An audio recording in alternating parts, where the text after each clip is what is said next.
appreciates the partnership with both the East African Local Government Forum and the Association, a partnership that has grown over the years to ensure that the primary EAC integration agenda of liberalizing the markets for the free movement of goods, services, and people becomes a reality at the grassroots where production occurs.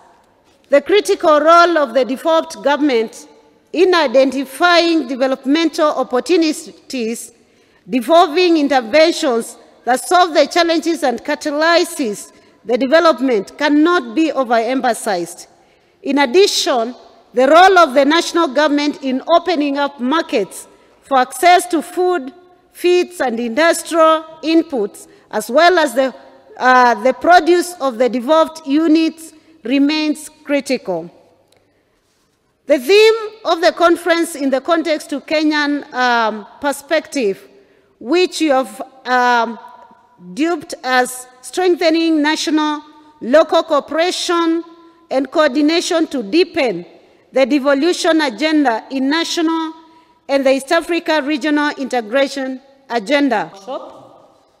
The workshop provided a valuable opportunity to reflect on the critical role local governments play in driving sustainable development and fostering good governance across our region.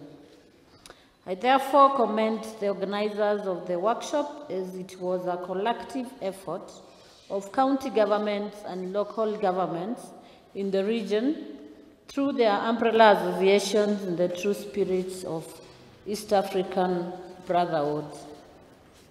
During the last 3 days, we have had the opportunity to learn the various forms of decentralization and devolution in the region.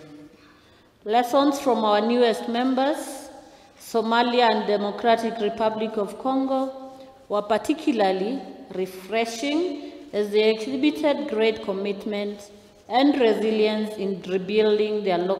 Aya na tugithii na mbere ni riboti ĩgiĩ thabarĩ ya mũthia ya